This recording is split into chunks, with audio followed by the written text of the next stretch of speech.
N R. ಕುಲಕರ್ಣಿಯವರ Bakula ಪುಷ್ಪ ಅಭಿನಂದನಾ ಗ್ರಂಥ ಬಿಡುಗಡೆ ಹಾಗೂ ಗ್ರಂಥ ತುಲಾಭಾರ ಸಮಾರಂಭವು ವಿಜಯಪುರ ನಗರದ ಕಂದಗಲ ಹನುಮಂತರಾಯ ರಂಗಮಂದಿರದಲ್ಲಿ ಜರುಗಿತು. ಕಾರ್ಯಕ್ರಮದ ದಿವ್ಯ ಸಾನ್ನಿಧ್ಯವನ್ನು ಪೂಜ್ಯ ಶ್ರೀ ಶ್ರೀಕಂಠ ಶಿವಾಚಾರ್ಯ ಮಹಾಸ್ವಾಮೀಜಿಯವರು ಮಾತನಾಡಿದರು. ಬಕುಲ ಪುಷ್ಪಕ್ಕೆ ಅವರ ತಾಯಿ ಹೆಸರಾದ ಬಕುಲಾಬಾಯಿ ಹೆಸರು ಗ್ರಂಥಕ್ಕೆ ಇಟ್ಟಿರುವುದು ತಾಯಿಯಲ್ಲಿ ಇವರಿಗೆ ಪ್ರೀತಿ ವಾತ್ಸಲ್ಯದ ಭಾವನೆಯನ್ನು ತೋರಿಸುತ್ತದೆ. ದೇವರು ಎಲ್ಲಿಯೂ ಇಲ್ಲ. ನಮ್ಮನ್ನು ಹೆತ್ತು ಹೊತ್ತು ಬೆಳೆಸಿದ ತಾಯಿಯಲ್ಲಿ ದೇವರನ್ನು ಕಾಣಬೇಕು. ಆದ್ದರಿಂದ ತಂದೆ ತಾಯಿಯನ್ನು ಗೌರವಿಸಿರಿ. ಯಾರೂ ತಂದೆ ತಾಯಿಗೆ ವೃದ್ಧಾಶ್ರಮಕ್ಕೆ ಕಳುಹಿಸಬಾರದು ಎಂದರು. ಮಾಜಿ ಸಚಿವರಾದ ಅಪ್ಪಾಸಾಹೇಬ್ ಪಟ್ಟಣಶೆಟ್ಟಿ ಕಾರ್ಯಕ್ರಮ ಉದ್ಘಾಟಿಸಿ ಮಾತನಾಡಿದರು. ಕಾರ್ಯಕ್ರಮದ ಅಧ್ಯಕ್ಷತೆಯನ್ನು ಕೆ.ಎಫ್. ಅಂಕಲ್ಗಿ ವಹಿಸಿದ್ದರು. Doctor RK. ಕುಲಕರ್ಣಿಯವರು ಗ್ರಂಥ ಬಿಡುಗಡೆಗೊಳಿಸಿದರು. ಈ ಸಂದರ್ಭದಲ್ಲಿ doctor Anuradha, Praveen Joshi, G R. Kulkarni, Mohan P. Kulkarni, S P. Bagewadi, Vidyavati Ankalgi ಸೇರಿದಂತೆ ಮುಂತಾದವರು ಉಪಸ್ಥಿತರಿದ್ದರು.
ಗೋಕುಲದಲ್ಲಿ ಹುಟ್ಟಿದನಂತೆ ಗೋವುಗಳನ್ನು ಕಾಯ್ದನಂತೆ. ಗೋಕುಲದಲ್ಲಿ ಹುಟ್ಟಿದನಂತೆ ಗೋವುಗಳನ್ನು ಕಾಯ್ದನಂತೆ. ಕೊಳಲನೂದಿ ಮೃಗ ಪಕ್ಷಿಗಳ ಮರಳು ಮಾಡಿದನಂತೆ. ತರಳತನದಿ ವರ್ಣನೆಗಡಿ ಮರವ ಮುರಿದು ಮತ್ತೆ ಹಾರಿ ತೆರೆದು ಬಾಯೊಳಗಿರೆಡು ಲೋಕ ಇರಿಸಿ ತಾಯಿಗೆ ತೋಡನಂತೆ. ಈ ಎಲ್ಲಕ್ಕೂ ಕೇಂದ್ರ ಬಿಂದುಗಳಾಗಿರ್ತಕ್ಕಂಥ ಅಭಿನಂದನಾ ಗ್ರಂಥದ ಕೇಂದ್ರ ಬಿಂದು ಎನ್.ಆರ್. ಕುಲಕರ್ಣಿ ಸರ್ ಅವರೇ, ಉಪಸ್ಥಿತರಿರುವ ಕುಲಕರ್ಣಿ ಸರ್ ಅವರ ಎಲ್ಲ ಬಂಧುಗಳೇ, ಪರಿವಾರದವರೇ, ಅಭಿಮಾನ ಇಟ್ಟುಕೊಂಡು ಬಂದಿರತಕ್ಕಂಥ ಎಲ್ಲ ಸಮಸ್ತ ಬಂಧುಗಳೇ, ಎಲ್ಲ ನಾಗಣಸ್ವರದಿಂದ ಬಂದಿರತಕ್ಕಂಥ ಎಲ್ಲ ಅಭಿಮಾನಿಗಳೇ, ಹೇಳುವುದಕ್ಕೂ ಕೇಳುವುದಕ್ಕೂ ಸಮಯ ಇಲ್ಲ ಅಂತ, ಯಾಕಂದ್ರೆ ಸಮಯ ಬಹಳ ಆಗಿದೆ. ಇದೊಂದು ಗ್ರಂಥ ಬಿಡುಗಡೆ, ಇದೊಂದು ಭಾವೈಕ್ಯತೆಯ ಸಮಾರಂಭ ಅಂದ್ರೂ ತಪ್ಪಾಗಲ್ಲ.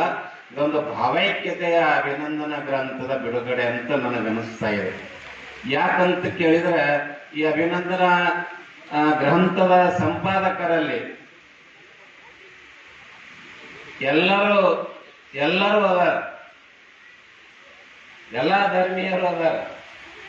ಮುಖ್ಯವಾಗಿ ಇಸ್ಲಾಂ ಧರ್ಮದವರು, ನಮ್ಮ ಬ್ರಾಹ್ಮಣ ಧರ್ಮದವರು, ಲಿಂಗಾಯತರು, ಜಂಗಮರು, ಇದು ಎಲ್ಲ ಧರ್ಮೀಯರನ್ನು ಒಳಗೊಟ್ಟು ಇಟ್ಟಿರ್ತಕ್ಕಂಥ ಇದು ಗ್ರಂಥದ ಲೋಕಾರ್ಪಣೆ. ಇದೊಂದು ರಾಷ್ಟ್ರೀಯ ಭಾವೈಕ್ಯತೆಯ ಸಮಾರಂಭ ಅಂತ ಅನ್ನುವುದರಲ್ಲಿ ಯಾವುದೂ ತಪ್ಪಿಲ್ಲ ಅಂತ ನನಗನ್ನಿಸ್ತದೆ.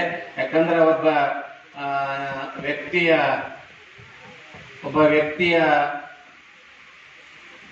ಗುರುತನ್ನು ನಾವು ಗುರುತಿಸಬೇಕಾಗಿತ್ತು ಅಂದ್ರೆ, ವ್ಯಕ್ತಿಯ ವ್ಯಕ್ತಿತ್ವವನ್ನು ಅರ್ಥಕೊಳ್ಳಬೇಕಾಗಿತ್ತು ಅಂದ್ರೆ, ಮರಾಠಿಯಲ್ಲಿ ಒಂದು ಉಕ್ತಿ ಇದೆ, लांबून प्रसिद्धी ऐकावा जवळून स्वभाव बघावा. ಕುಲಕರ್ಣಿ ಸರ್ ಅವ್ರದ್ದು ಈಗಾಗಲೇ ಅವರು ಹೇಳಿದ್ದಾರೆ, ತಮ್ಮ ಇತಿವೃತ್ತಾಂತವನ್ನು, ಜೀವನದ ವೃತ್ತಾಂತವನ್ನೆಲ್ಲ ತಿಳಿಸಿದ್ದಾರೆ. ಮೊದಲೇ ನಾನು ಅವರ ವಿದ್ಯಾರ್ಥಿ ಅಂತೇಳಿ ಮೊದಲೇ ಹೇಳಿದ್ದಾರೆ. ನಾನು ಇಷ್ಟು ದೊಡ್ಡ ಧರ್ಮದ ಗುರುವಾಗಿ ನಾನು ಬರಬೇಕಾಗಿತ್ತು ಅಂದ್ರೆ ಇದರಲ್ಲಿ ದೊಡ್ಡ ಶ್ರೇಯಸ್ಸು ನಮ್ಮ ಕುಲಕರ್ಣಿ ಸರ್ ಅವರು.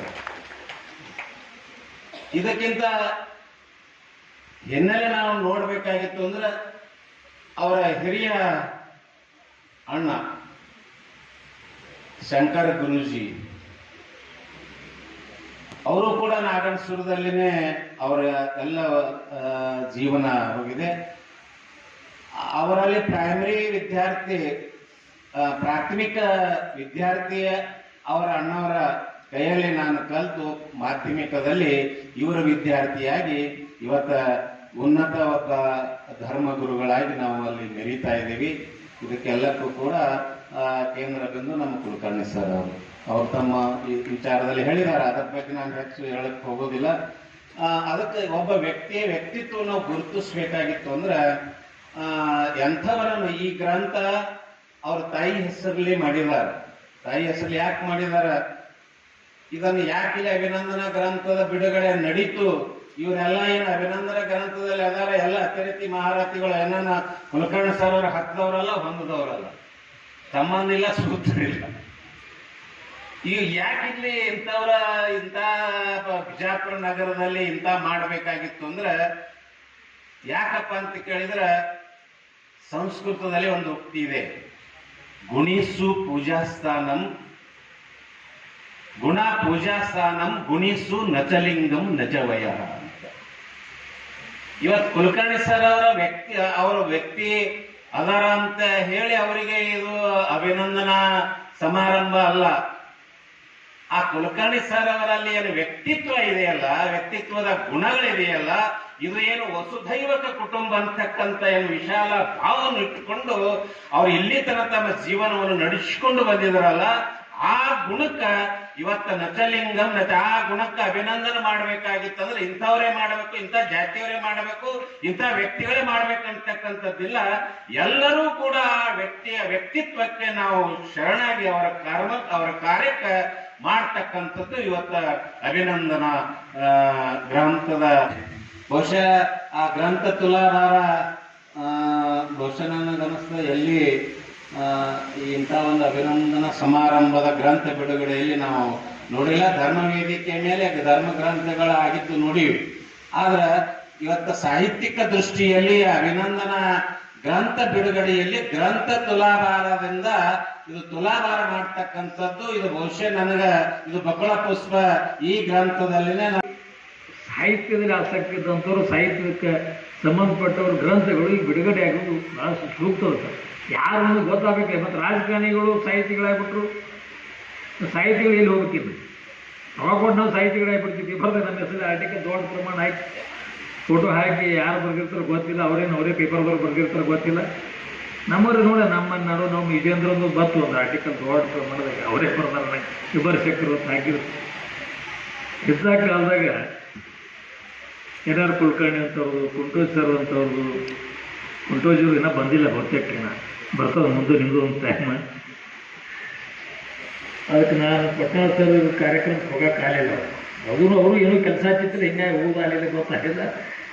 ಆದರೆ ಏನಾಗ್ಬೋದು ಏನೋ ಅಚಾರಕ್ಕೆ ನಾನು ಭಾಳ ದೊಡ್ಡ ಒಂದು ಮಹತ್ವದ ಸಭೆಯಲ್ಲಿ ಇರಲೇಬೇಕಾಗಿತ್ತು. ನಾವು ಅಲ್ಲಿ ಬಿಟ್ಟು ಬರಲಾರಂಥ ಪರಿಸ್ಥಿತಿ ಇತ್ತು.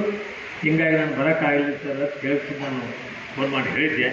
ಇವತ್ತು ಬಹಳ ಈ ಸಭೆಯಲ್ಲಿ ಉಪಸ್ಥಿತಂಥ ನಮ್ಮೆಲ್ಲ ಬಹುತೇಕ ಇಲ್ಲಿದ್ದವರು ನಮ್ಮ ಎನ್.ಆರ್. ಕುಲಕರ್ಣಿಯವರ ಕುಟುಂಬ, ಅಭಿಮಾನಿಗಳು, ಬಂಧುಗಳು, ಅವ್ರ ಗೆಳೆಯರು 90% ಇವರೇ ಇದ್ದಾರೆ. ಅಂದರೆ ಇಷ್ಟು ದೊಡ್ಡ ಸಂಖ್ಯೆಯಲ್ಲಿ ಅವರ ಅಭಿಮಾನಿಗಳು, ಬಂಧುಗಳು, ಕುಟುಂಬದ ಸ್ನೇಹಿತರು ಇದ್ದಾರೆ. ಇದೊಂದೇ ಭಾಳ ದೊಡ್ಡ ಅಭಿಮಾನದ ಸಂಗತಿ ಅಂತ ಕೂಡ ಈ ಸಂದರ್ಭದಲ್ಲಿ ನಾವು ಸಂತೋಷ ಪಡಬೇಕಾಗ್ತದೆ. ಯಾಕಂದ್ರೆ ಆ ದೊಡ್ಡ ಸಂಖ್ಯೆಯಲ್ಲಿ, ಯಾಕಂದ್ರೆ ಈ ರಂಗಮಂದಿರ ತುಂಬಿಸೋದು ಭಾಳ ಸಣ್ಣ ಕೆಲಸ. ಅದನ್ನು ಭಾಳ ಕಾರ್ಯಕ್ರಮ ಬರ್ತಿರ್ತೀನಿ. ಭಾಳ ದೊಡ್ಡ ಮಹತ್ವದ ಕಾರ್ಯಕ್ರಮಕ್ಕೆ ಅರ್ಧನೂ ತುಂಬಿರಂಗಿಲ್ಲ. ಇಷ್ಟು ಮಹತ್ವದ ಕಾರ್ಯಕ್ರಮ ಇರ್ತಾವಲ್ಲ, ಆ ಕಾರ್ಯಕ್ರಮದ ಮಹತ್ವ ಎಷ್ಟು ದೊಡ್ಡ ಪ್ರಮಾಣ ಇದ್ರೂ ಕೂಡ ಸಂಖ್ಯೆ ಅರ್ಧಕ್ಕೆ ಇರ್ತೀವಿ. ನಮ್ಮ ಮಂದಿಗೆ ಗೊತ್ತೇ ಇರಂಗಿಲ್ಲ. ಆದ್ರೆ ಇಷ್ಟು ಸಂಖ್ಯೆ ನಾನು ಬಂದಾಗ ಪ್ರಾಕ್ಟೀಸ್ 4ನೇ ಭಾಗ ಇತ್ತು. 4ನೇ ಭಾಗ ನಾನು ಸ್ವಾಭಾವಿಕ ಯಾವಾಗ ಭಾಳ 4ನೇ ಭಾಗ 8ನೇ ಸಮಾರಂಭಗಳು ಮುಗಿಸ್ಕೊಂಡು ಹೋಗಿತ್ತು. ನಾನು ರೂಪಾಯಿ 6 ರೂಪಾಯಿ ಹಂಗೆ ಹಿಂದಾಡೆ ಇವ್ರದ್ದು ಏನು ಬಂಧುಗಳು, ಯಾಕಂದ್ರೆ ಅವ್ರು ಬರೋ ಸ್ಟೈಲ್ ನೋಡಿ ಗೊತ್ತಾಗ್ತದೆ. ಮಕ್ಕಳನ್ನ, ಹುಡುಗರನ್ನ, ಅವುಗಳನ್ನ, ಅಪ್ಪುಗಳನ್ನ ಕರ್ಕೊಂಡು ಕೈ ಹಿಡ್ಕೊಂಡು ಬರತ್ತಾರೆ. ಇದೆಲ್ಲ ಅವ್ರ ಬಂಧುಗಳೇ. 90% ಅವ್ರ ಬಂಧುಗಳು ಸೇರಿದ್ದಾರೆ. ಭಾಳ ಅಪಾರ ಸಂಖ್ಯೆಯಲ್ಲಿ ಅವರು ಬಂಧು ಬಾಂಧವರನ್ನು ಹೊಂದಿದ್ದಾರೆ. ಇದೊಂದು ಅಭಿಮಾನ ಸಂಗತಿ ಅನ್ನುವಂಥ ಮಾತನ್ನು ಈ ಸಂದರ್ಭ ಹೇಳಿ